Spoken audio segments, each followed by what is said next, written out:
बेटा तुम फेल कैसे हो गए? और वो क्या कहता है, मैंने बहुत मेहनत की थी, अच्छी सी पढ़ाई की थी, सब कुछ बढ़िया किया था। और बहुत सारे वो तर्क देता है। तो पूछने वाला क्या कहता है, ये सारी बातें मत बताओ, तुमने क्या किया पूरे साल, ये तुम्हारा रिजल्ट बता रहा है ना? क्या बता रहा है? रिजल्ट बता रहा है। ऐसे ही हमारे जीवन का रिजल्ट, जीवन में आने वाला परिणाम यह बताता है क्योंकि हम कैसे जी रहे हैं।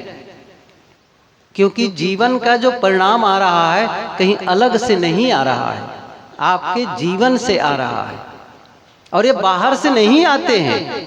जैसे धूप निकलती है, धूप होती है सबके लिए बराबर, बारिश होती है सबके लिए बराबर, लेकिन सबके जीवन में सुख दुख अलग अलग हैं, हानि लाभ अलग अलग हैं, हर्ष शोक अलग अलग हैं, सम्मान और अपमान जो हमारे जीवन के लिए उपयोगी हैं, कल्याणकारी हैं, ये सारी बातें सुन रहे थे।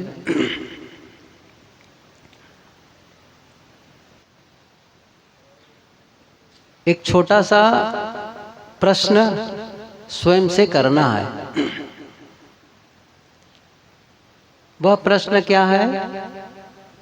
मैं अच्छा जीवन जी रहा हूं या अच्छा जीवन नहीं जी रहा हूं, इसे हम कैसे जानते हैं? मेरी बात जो मैं कहना चाहता हूं शायद आप तक पहुंचा पाया या नहीं, मैं फिर से दोहरा दूं। कभी कभी अकेले में बैठ करके स्वयं से पूछना है कि मैं अच्छा जीवन जी रहा हूं या अच्छा जीवन नहीं जी रहा हूं, इसे हम कैसे जानते हैं? क्या है तरीका? किसके आधार पर जानते हैं? मैं इसलिए इस प्रश्न को कर रहा हूं कि सबसे ज्यादा महत्वपूर्ण आप हैं, आपका जीवन है। इसके अलावा अलग सब बातें हैं। आपका जीवन, आपसे ही सब होता है। मेरा मतलब है आप ही हैं जो परिवार से जुड़ते हैं, आप ही हैं जो व्यवसाय से जुड़ते हैं, आप ही हैं जो साधना में लगते हैं। आप कैसे हैं? आप महत्वपूर्ण हैं। इसलिए हम में से बहुत कम लोग हैं जो आत्मविश्लेषण करते हैं। दुनिया का विश्लेषण तो कर लेते हैं, खुद का विश्लेषण नहीं कर पाते हैं। तो एक छोटा सा प्रश्न शायद अपने आप को समझने के लिए महत्वपूर्ण हो सकता है। मैं अच्छा जीवन जी रहा हूं या अच्छा जीवन नहीं जी रहा हूं, इसे हम कैसे जानते हैं?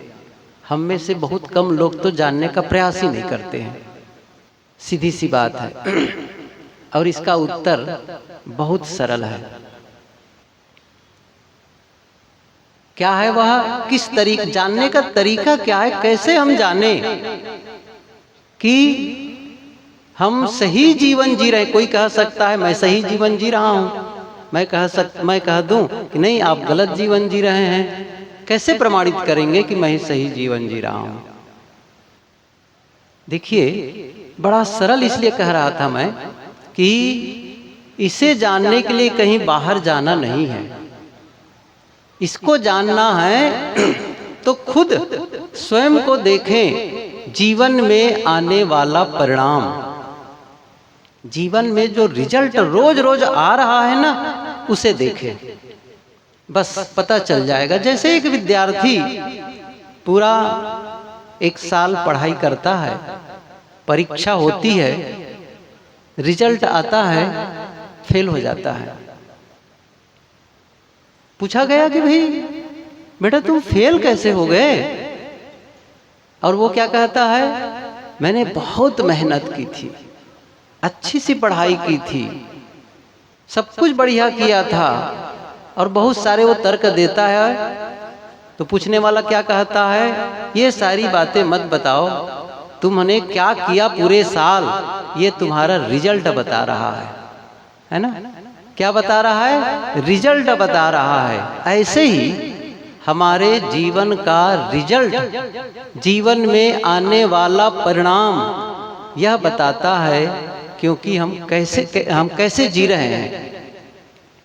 क्योंकि जीवन का जो परिणाम आ रहा है कहीं अलग से नहीं आ रहा है, आपके जीवन से आ रहा है। और ये बाहर से नहीं आते हैं। जैसे धूप निकलती है, धूप होती है सबके लिए बराबर, बारिश होती है सबके लिए बराबर, लेकिन सबके जीवन में सुख दुख अलग अलग हैं, हानि लाभ अलग अलग हैं, हर्ष शोक अलग अलग हैं, सम्मान और अपमान अलग अलग हैं, बीमारी और स्वास्थ्य अलग अलग हैं। ये सब कुछ अलग अलग क्यों है? इसका मतलब है आपके जीवन जीने का तरीका अलग है, जीवन जीने का ढंग अलग है। वो हम जो ढंग है हमारा जीवन जीने का, वही तो रिजल्ट ला रहा है। और यदि हम जो हमें रोज, और रिजल्ट का मतलब मैं थोड़ा बता दूं थोड़ा सा, वो क्या है, रोज जो अनुभव कर रहे हैं, जैसा मैंने भी कहा, रोज वह कैसा है महसूस कर रहे हैं, रोज सुख का दुख का किसका महसूस कर रहे हैं, शांति का अशांति का क्या महसूस कर रहे हैं, बस वो आपके जीवन का रिजल्ट है। और यदि आप उससे खुश नहीं हैं, आप उससे प्रसन्न नहीं हैं, तो आप उसे बदल सकते हैं। ये बहुत महत्वपूर्ण है, इसे समझना। आप ही हैं जो जीवन के रिजल्ट को बदल सकते हैं। और कैसे बदल सकते हैं? अपने क्रियाकलापों को बदल करके, अपने ढंग को बदल करके, जीने के ढंग को। जैसे किसान फसल बदलना चाहे तो क्या करे? वो किसान फसल बदलना चाहे तो पानी नहीं बदलेगा। क्या बदलता है? फसल बदलने के लिए वो बीज बदल देता है। कृषि स्टोर में लिखा था, जिस फसल को काट रहे हो यदि उसे पसंद नहीं करते तो उस बीज की जांच कर लो जिसे आप बोने जा रहे हो। जिस फसल को काट रहे हो यदि उसे पसंद नहीं करते तो उस बीज की जांच कर लो जिसे बोने जा रहे हो। बीज बोते हैं, फसल उसी की हम लेते हैं। और ये बीज बोना क्या है? जिससे हमको फसल मिल रही, जिससे हमको परिणाम मिल रहा है, वो है हमारे कर्म। और कर्म का मतलब मैंने कहा था उस दिन, कर्म का मतलब 3 साधन हैं। क्या है? मन, वाणी और इंद्रियां। गोस्वामी तुलसीदास जी की पंक्ति है कि यह तुलसी यह तन खेत है, या क्षेत्र है, क्षेत्र सही है। तुलसी यह तन क्षेत्र है, मन वच कर्म किसान, पाप पुण्य 2 बीज है, बोवे सो लुवै निदान। बहुत महत्वपूर्ण ये पंक्ति वो कहते हैं क्या कि यह शरीर खेत है, तुलसी यह तन, खेत कहो क्षेत्र कहो एक ही बात है। मन वच कर्म किसान, मन वाणी और इंद्रियां ये क्या है? किसान है। पाप पुण्य 2 बीज है। पाप और पुण्य क्या है? ये 2 बीज हैं। बोए सो लुए, जो आप बोते हैं वो आप काटते हैं। और ये बात तुलसी के पहले भी कबीर साहब जी कह गए हैं, जो हम सबको याद है। क्या है? कबीर कमाई आपने निष्फल कभी न जाए, बोया पेड़ बबूल का आम कहाँ से खाए। और बीजक में तो प्रसिद्ध ही आपन कर्म न मेटो जाई। तो ये जो बो रहे हैं ना, ये इसे ठीक करना बहुत जरूरी है। इसे ठीक करना जरूरी है। अर्थात जब आदमी गलत करता है गलत बोलता है और गलत सोचता है तो कौन सा उसका गलत परिणाम आता है।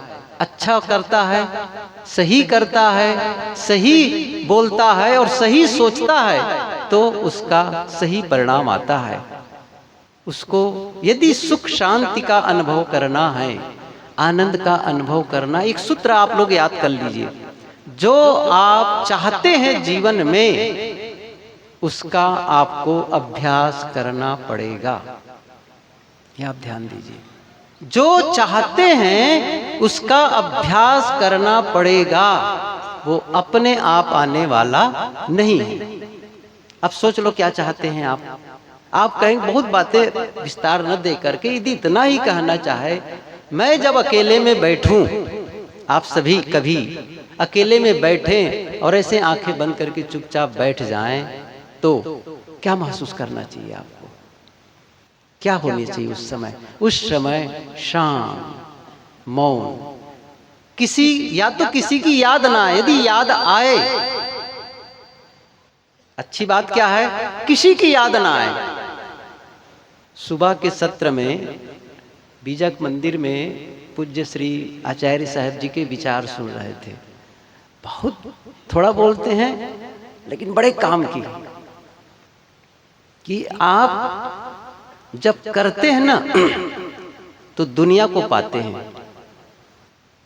आप कुछ करते हैं तो दुनिया को पाते हैं, और जब नहीं करते हैं ना तो खुद को पाते हैं। वो शब्द ही ऐसा नहीं था, बस मैं भाव बता रहा हूं। आप करते हैं तो दुनिया को पाते, करके दुनिया मिलती है, और नहीं करने से आप अपने को पाते हैं, स्वयं में रहते हैं। तो जब आप अकेले बैठे तो पूर्ण शांत और मौन पूरी तरह से, क्योंकि याद करते हैं, जैसे ही याद होती है वैसे आप जुड़ते हैं। जुड़ते कैसे हैं संसार से? आप जुड़ाव का माध्यम क्या है? विचार। जैसे दो पुल है, पुल नदी के दो तट को जोड़ने वाला एक पुल होता है, ऐसे ही इस जीव को इस संसार से, इस शरीर से जोड़ने वाला एक पुल है, वह है मन।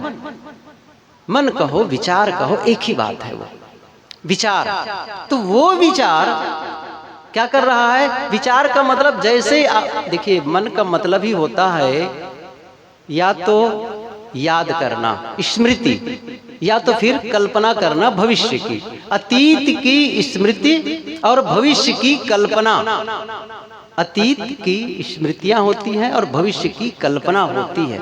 बस यही मन की दशा होती है, वो वर्तमान में होता ही नहीं है। और ये बात साधना के संबंध में सदगुरु पूरन साहिब की पंक्ति याद करिए, भूत भविष्य सब देहु बहाई, वर्तमान में बरतो भाई। वर्तमान का मतलब ही है आप शांत और मौन है। जब भी आप विचार करते हैं, पुरानी बातें याद आने लगती है, पहले क्या हुआ था और आगे मैं क्या करने वाला हूं। अच्छा, याद होने से क्या फर्क पड़ेगा? होने दो ना, याद फर्क पड़ता है। या तो अच्छी यादें हैं या फिर गलत आदतें हैं, यादें हैं। स्मरण क्या है? या तो वो अच्छे लगने लगते हैं या फिर वो गलत, जो ऐसी घटनाएं घटी हैं जो हम पसंद नहीं कर रहे हैं, याद आ गई, किसी ने हमारा अपमान किया, किसी ने नुकसान किया, किसी ने कुछ किया, वो बातें याद आई। जैसे याद आई, समस्या क्या होती? जब वो याद आती हैं तो उस समय जो हमारे इमोशंस थे, उस समय हमारे शरीर में जो प्रतिक्रिया हुई थी, वो इस समय भी होने लगती है। क्योंकि मन का प्रभाव तुरंत शरीर पर आने लग जाता है। मन और शरीर में के बीच में कोई ऐसी लोहे की दीवार नहीं है कि एक दूसरे का प्रभाव न पड़े। जो मन में घटता है वो शरीर में घटने लग जाता है, और जो शरीर में घटने लगता है वो मन में घटने लगता है। आदमी बहुत लंबे समय तक चिंता में है, किसी के प्रति नफरत और द्वेष में है, घृणा उसके मन में पल रही है, तो बहुत दिन के बाद क्या होने, धीरे धीरे वो आपके शरीर के तरफ से वो आगे आ जाए, जगह है बहुत, शरीर के तरफ से निकलने लगेगा।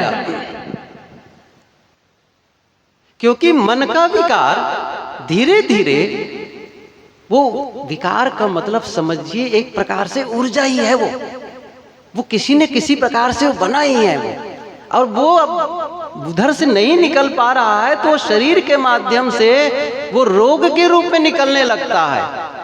इसको साइकोसोमेटिक कहते हैं। देखिए मैं इस विस्तार में नहीं जाऊंगा इस समय, बहुत ही थोड़े में कहना है मुझे, क्योंकि ये विषय ही इतना क्लिष्ट है, थोड़ा सा समय देने की आवश्यकता होती है इसको समझने के लिए। मैं तो केवल ये बात कहना चाहता हूँ कि आपको केवल एक ठोकर देना चाहता हूँ ताकि उस तरफ भी दिमाग जाए और सोचिए इन बातों को लेकर के, सोचिए इन बातों को लेकर के कि ये कैसे उधर हमारे जीवन को प्रभावित करते हैं हमारे विचार।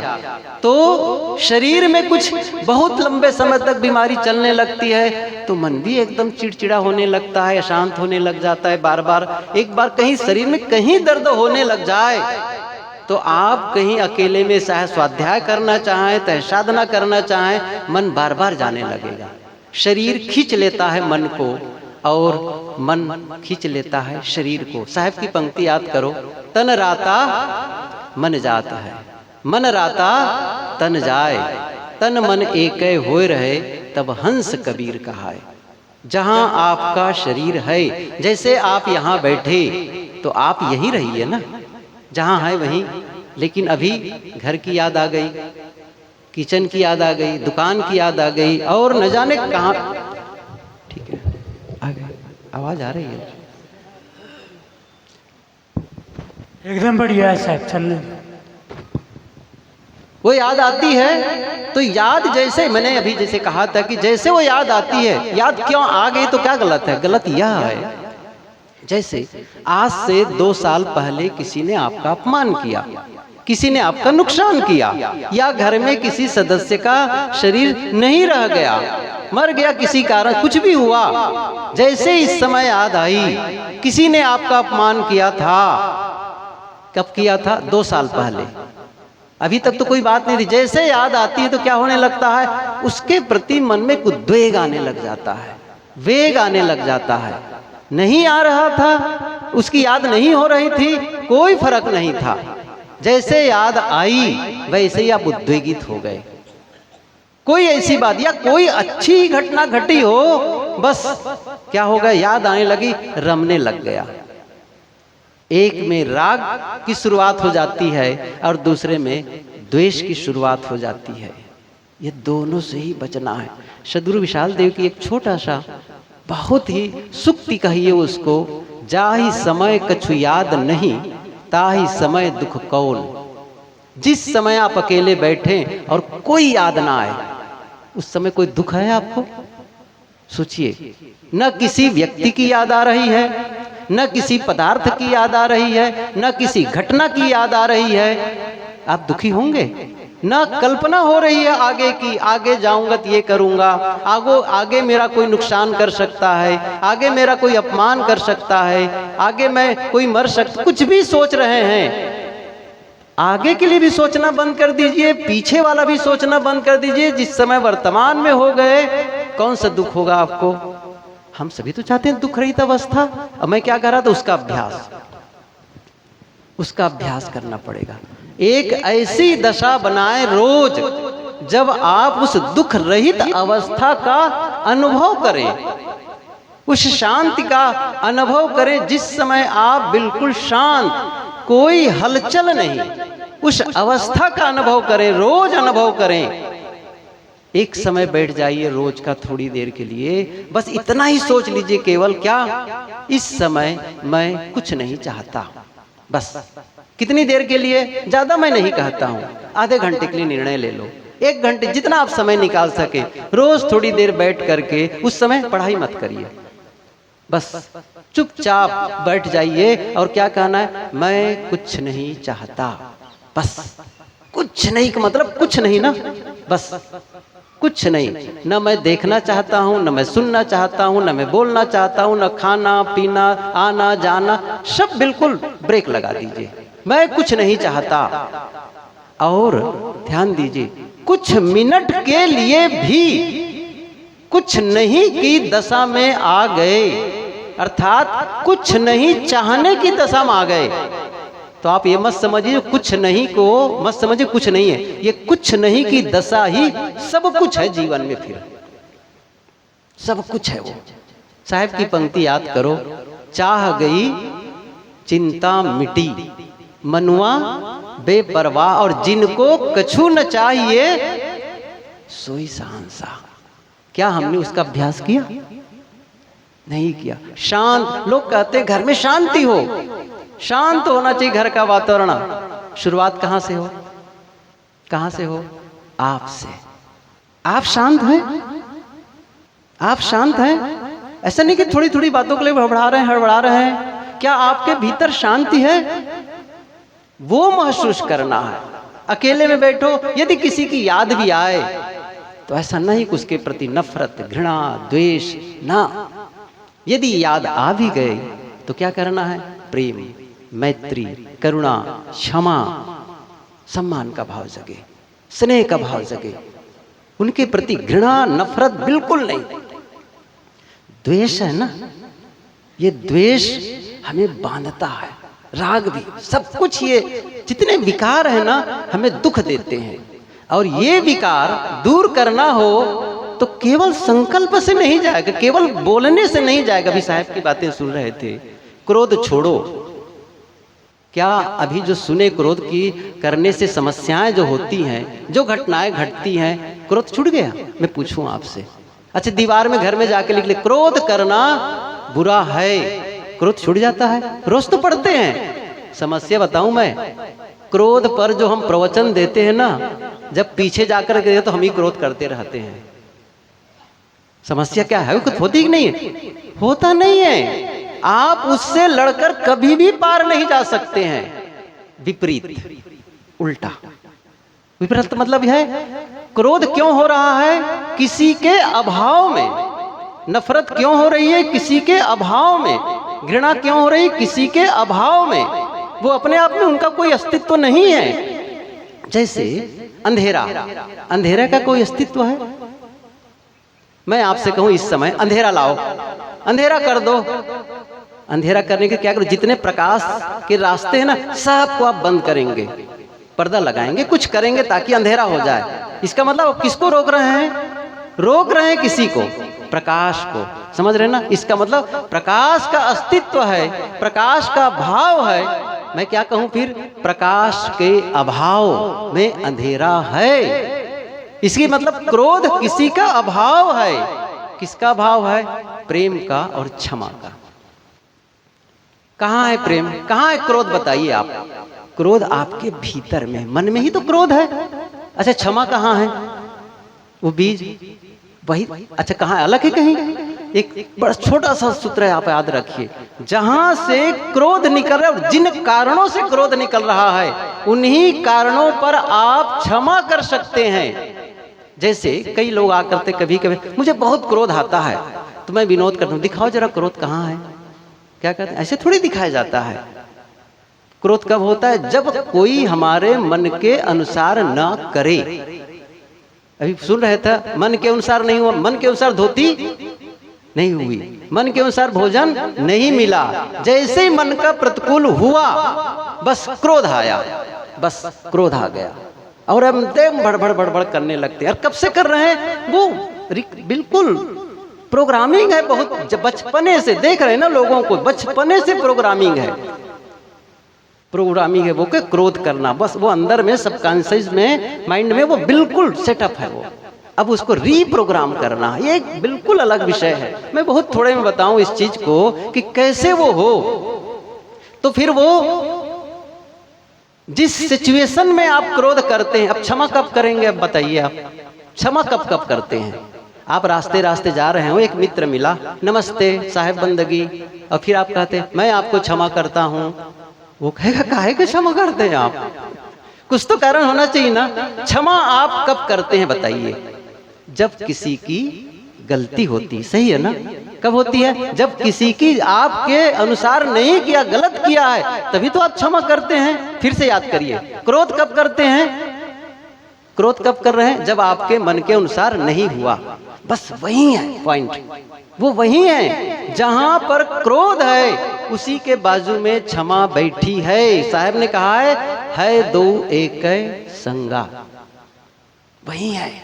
समस्या क्या है? जिसका प्रयोग बार बार करते हैं वो शक्ति उसकी बढ़ती चली जाती है, और जिसका प्रयोग नहीं करते हैं वो शक्ति खोती चली जाती है, कम होती चली जाती है। आपके अंदर क्षमा की शक्ति है, आपके अंदर प्रेम की शक्ति है, आपके अंदर करुणा की शक्ति है, आपके अंदर मैत्री की शक्ति है, आपके अंदर शांत रहने की शक्ति है। लेकिन हम किनको बढ़ाए चले जा रहे हैं? क्रोध की भी शक्ति है, नफरत की भी शक्ति है, घृणा की भी शक्ति है। किसका उपयोग ज्यादा कर? जिसका ज्यादा उपयोग करेंगे वो शक्ति बढ़ती चली जाती है, और जिस शक्ति का उपयोग कम करते हैं वो शक्ति कम होती चली जाती है। एक उदाहरण, एक आदमी गाय रखा था, रोज दूध देती थी। वैसे गाय दूध देती नहीं है, मेरी बात समझ में आ रही है?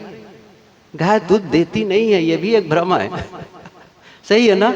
आप कहेंगे देती तो है, नहीं, दूध निकालना पड़ता है, देती नहीं है। अब ये विषय ही अलग है, अभी मैं इसको नहीं विस्तार दूंगा। मैंने पुस्तक ही पढ़ी है, गाय दूध नहीं देती, चोपड़ा जी की है एक। खैर, तो मैं कह रहा था वो रोज दूध देती थी। मान लो हम मान के चलते हैं 2 किलो, 5 किलो रोज देती थी वो। अरे 5 किलो, सोचना कि 5 किलो दूध की तो आवश्यकता नहीं अभी है। 1 महीने के बाद बिटिया की शादी है, मेहमान बहुत सारे आने वाले हैं, तो फिर उस समय दूध ज्यादा जरूरत है, ज्यादा दूध की जरूरत है। ऐसा करता हूँ, दूध बंद कर देता हूँ। 1 महीने के बाद में 150 लीटर दूध मिलने वाला है। उसने दूध निकालना बंद कर दिया। पूरा महीना हो गया, अब बड़ा सा बर्तन लेकर गया, अब तो 150 लीटर दूध लेने वाला हूँ। क्या हुआ? क्या हुआ? 1 बूंद नहीं निकला। समझ रहे हैं ना उपयोगिता? आप क्या कर रहे हैं? शक्ति का उपयोग। इसी हाथ को मैं यहां बांध दूं, महीना, 2 महीना, साल, 2 साल, 5 साल, 10 साल, उसके बाद हाथ को उठाऊं तो शक्ति रहेगी? शक्ति खो गई। जिस शक्ति का आप उपयोग करते हैं शक्ति बढ़ती चली। सदगुरु अभिलाष साहब जी की एक पंक्ति है, त्याग से ही त्याग का बल बढ़ सकेगा, जो करे शुरुआत वह ही चढ़ सकेगा। जिसे आप करते हैं वो शक्ति बढ़ती चली जाती है, और जिसे आप नहीं, क्रोध करते हैं तो रोज रोज क्रोध की शक्ति बढ़ती चली जा रही है, और वही क्रोध के बाजू में क्षमा शिशक रही है। मेरा भी तो उपयोग करो। और जैसे ही आप क्षमा का उपयोग करने लगते हैं, फिर से ये देखिए, ये बहुत बड़ी बात है। फिर आपको पहले अकेले में बैठ करके ये काम करना पड़ेगा, ऐसे नहीं होगा। फिर से बता रहा हूं, फिर से मैं अकेलेपन की बात कर रहा हूं। अकेले में जो आप बाहर परिणाम देखना चाहते हैं, जो आप बाहर परिणाम देखना चाहते हैं, पहले आप भीतर उसको जिए। क्या कहा? पहले उसे आप जिए भीतर।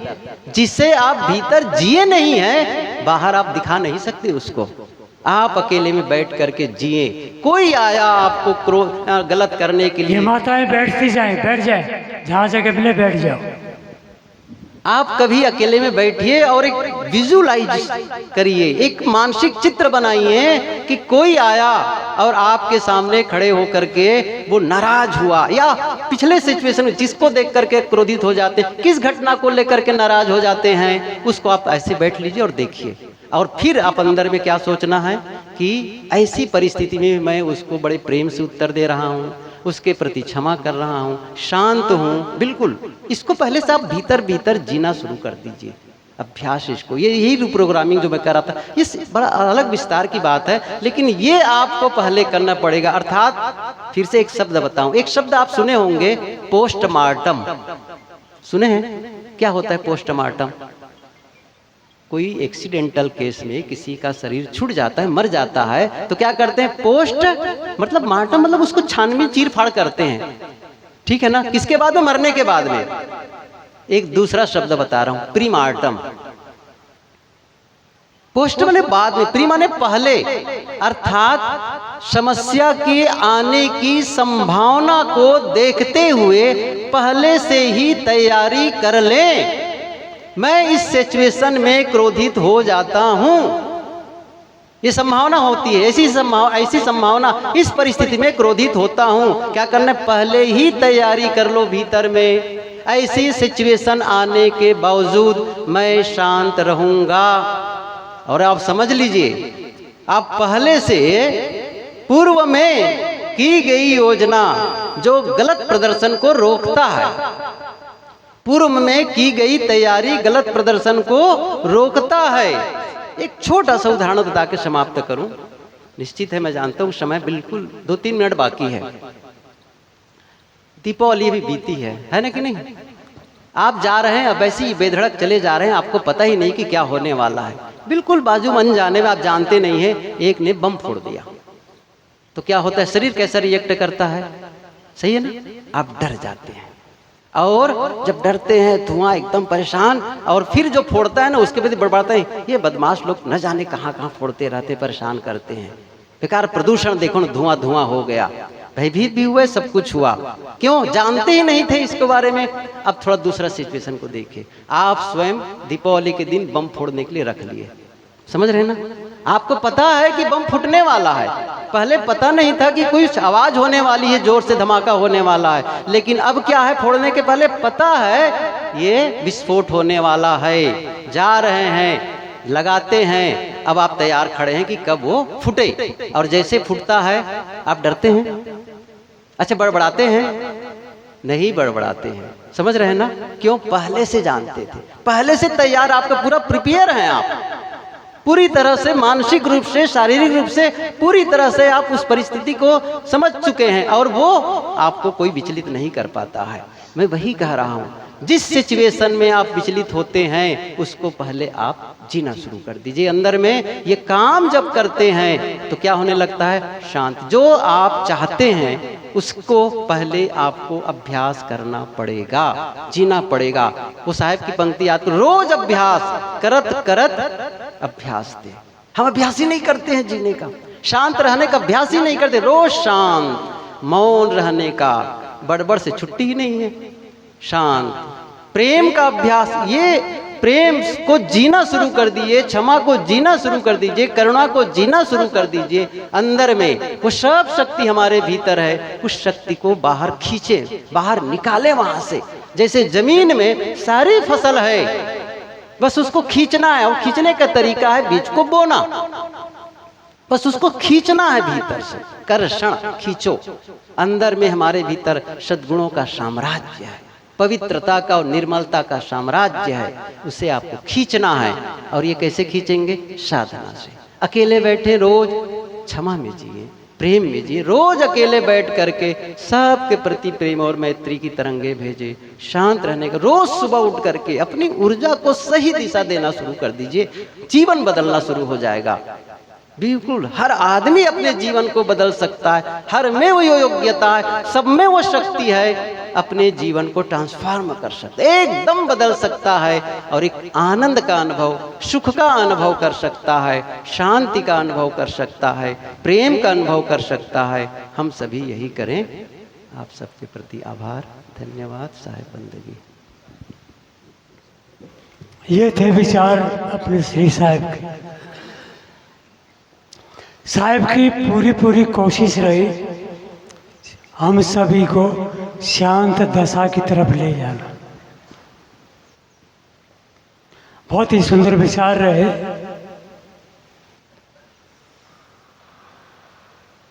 आपने एक शब्द सुना बीच में, अभ्यास, और महात्माओं ने पहले एक शब्द अभ्यास के बाद लिखा अध्यास। या पुस्तकों में आप पढ़ोगे, भास, अध्यास, अनुमान और कल्पना, ये 4 बातें पारकी संतों की पुस्तकों में मिलेंगी।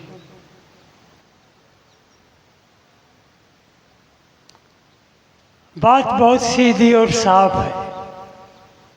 आप अपने जीवन को कैसे बनाना चाहते हो? दूसरे शब्दों में, आप कैसे जीना चाहते हो? इरादा क्या है? मांग क्या है? बहुत सीधी बात। अशांति के काम करोगे कभी शांत नहीं हो सकते। शांति का काम करिए, आपकी शांति कौन छीनेगा। अभी साहब का उदाहरण था कि सतगुरु श्री पूर्ण साहब का भूत और भविष्य। आदमी दुखी होता है या तो पीछे की बातों को याद करके, कभी घर में आग लगी उसे याद कर लेता है, वो तो लगी बुझ गई, लेकिन भीतर उसकी याद आते ही, मान लो कभी जवान बेटा मरा,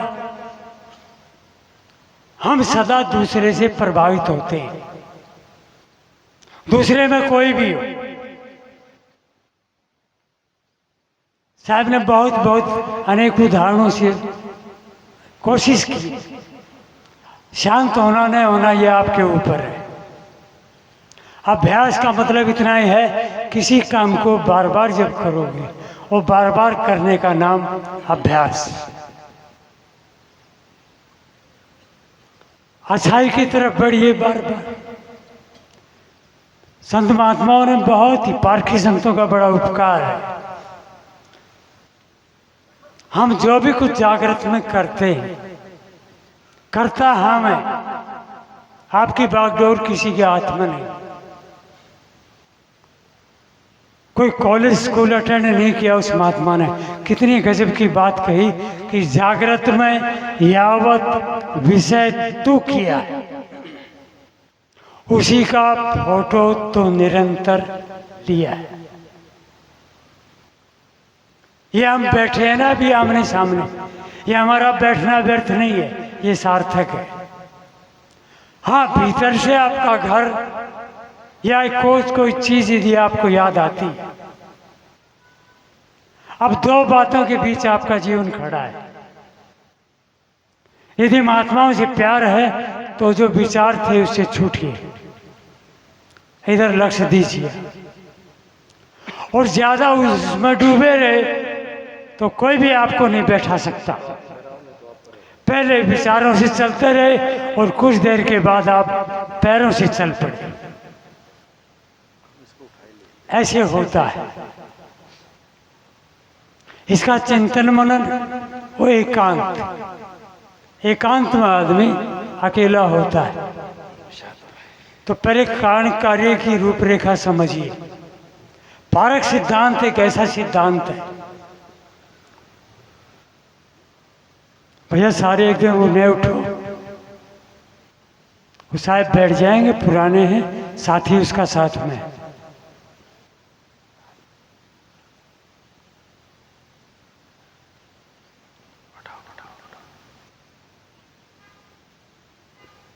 एक तो भूत और भविष्य। पीछे आदमी कोई घटना घटती है उसे याद करता है। अभी आप अपने गांव से घर से चल के आए, इतनी आसानी से विचार नहीं छूट पाते, समय भी दे के आए, इतने समय पर वापस आ जाए, फिर भी भीतर चिंतन चलता रहता है। इधर से यदि कोई आदमी छूट जाता है तो फिर एक कल्पनाओं की उड़ान भरता है, और भविष्य की सोचता है।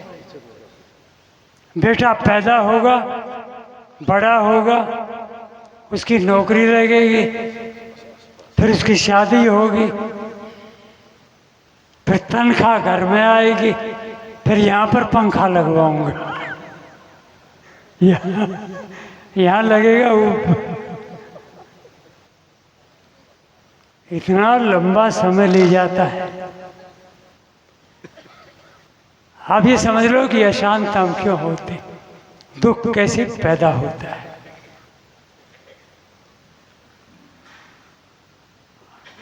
और यही बड़ा सबसे रोग है।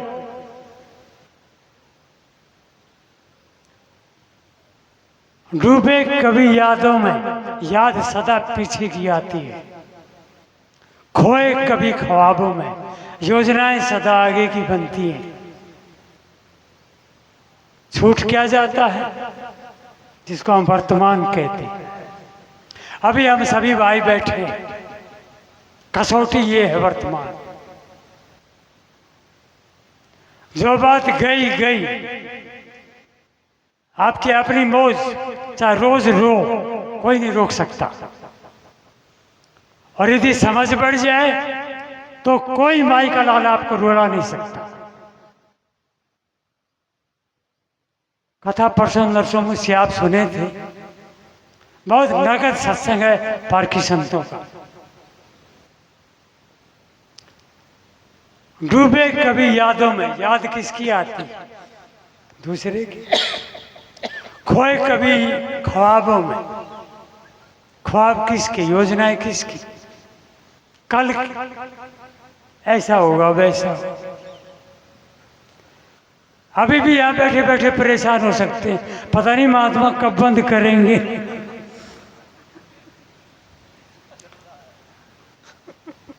क्या वो सत्संग चाहता है वो आदमी? जैसे प्यासा पानी को पहचानता है, और जिसे प्यास नहीं है उसे कोई आज तक नहीं पिला पाया है। आपकी यदि जिज्ञासा है, प्यास है, तो सदा सदा शांति। महात्माओं के साथ लगे पगे रहो, आज नहीं तो बात समझ में आ जाए। समझ का फेर तो हम बहुत आगे निकल जाते हैं, वहां से भी अशांत होते हैं, दुख पता नहीं सोचे अनुसार हो या नहीं हो। निकल क्या गया आज से? वो जो आज था, जो अभी याद पीछे की, कल चला गया। डूबे कभी यादों में, खोए कभी ख्वाबों में। इन दो कलों में, जो कल आया नहीं और जो कल हाथ से निकल गया, इन दो कलों में आज के बर्बाद पल गए। एक एक पल बहुत मूल्यवान है, और हम कहाँ उलझे खड़े, क्या माई क्या भाई।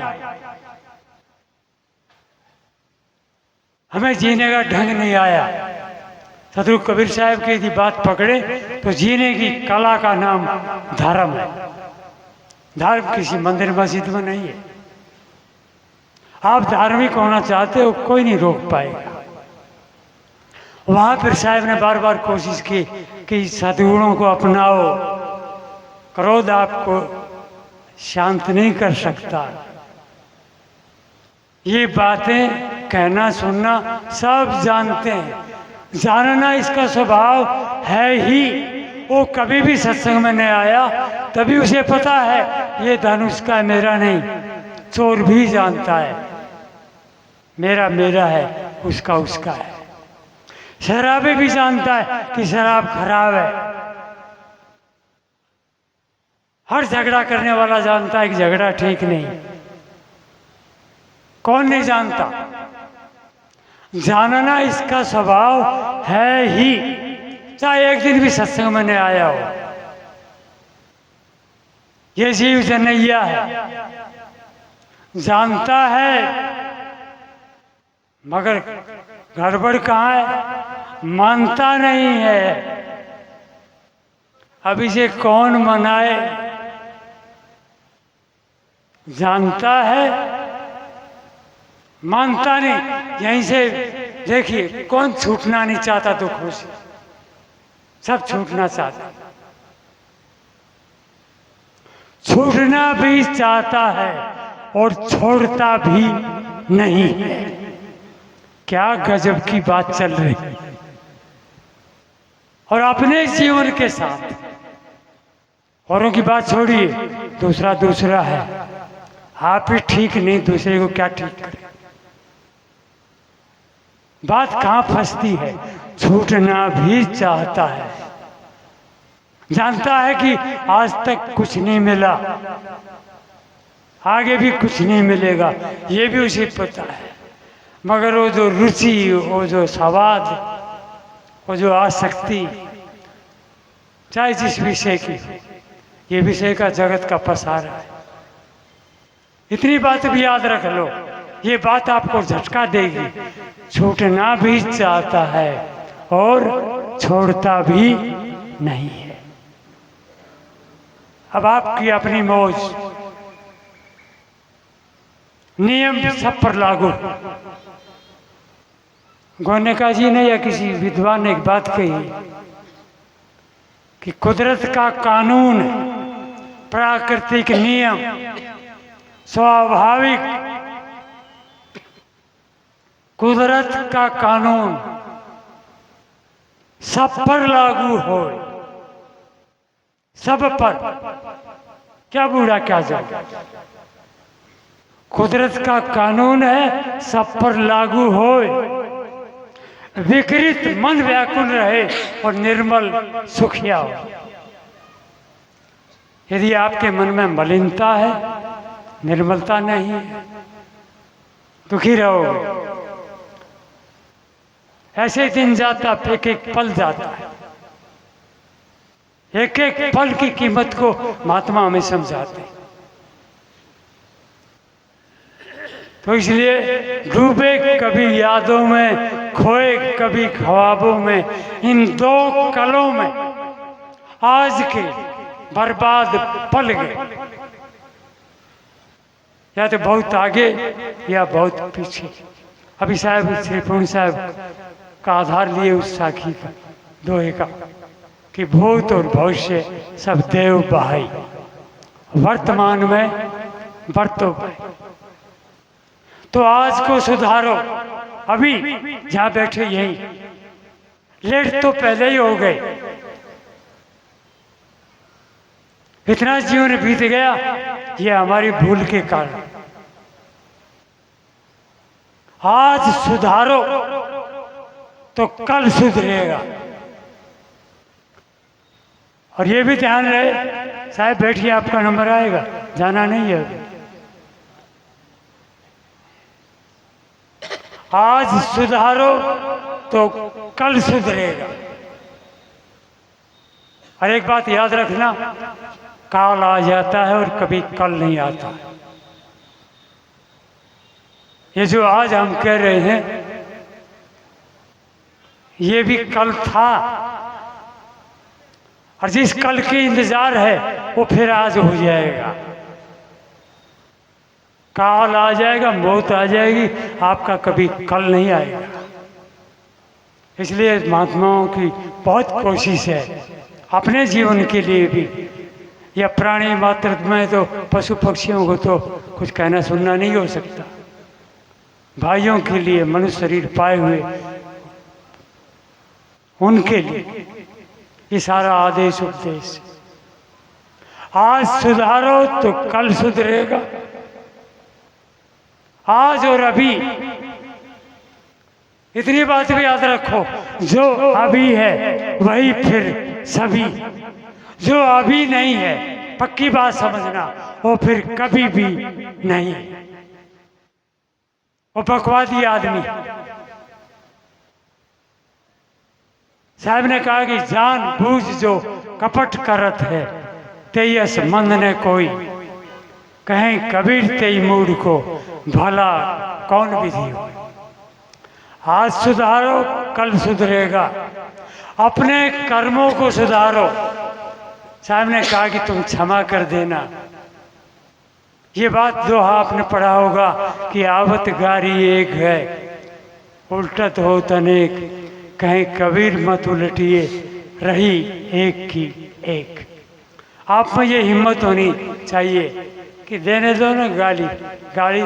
हम गाली सुनकर नाराज होते हैं और गीत सुनते हैं तो खुश होते हैं। क्या गाली और क्या गीत, शब्दों की तो बात है। ऐसा कह दिया, कह सकता है, आपके सामने न कहे, दूसरी गली में जाके कहेगा, अपने घर में जाके कहेगा। उसका पीछा कब तक करोगे? अपने को ठीक कर, सब ठीक हो जाए। आज सुधारो कल सुधरेगा। अपने कर्मों को सुधारो तो आज सुधारो तो कल सुधरेगा। अपने कर्म सुधारो तो फल सुधरेगा। आज से ही कल बनता है और कर्म से ही फल बनता है। जैसा कर्म वैसा फल। छल करोगे छल मिलेगा, छल करोगे छल मिलेगा, आज नहीं तो कल मिलेगा, कोई नहीं रोक पाए। और जीना आ जाए अच्छे ढंग से, बोलना आ जाए, बैठना आ जाए, एकांत पकड़ना आ जाए, तो जिसको सुख कहते हैं वो प्रति पल मिलेगा, प्रति पल, कोई नहीं छीन सकता। तो साहब ने अपनी बात जहाँ से लेके चले थे, एकाग्रता, शांति, ठहराव, ये शांत दशा का नाम ही सत्संग है। शांत दशा जब हम पकड़ते हैं उसी का नाम समाधि है, शांति है। किन शब्दों से राजी होते हो, पकड़ लेना, मौज आपकी है। बहुत बढ़िया। अब हमारे साहब शुभ साहब जो काट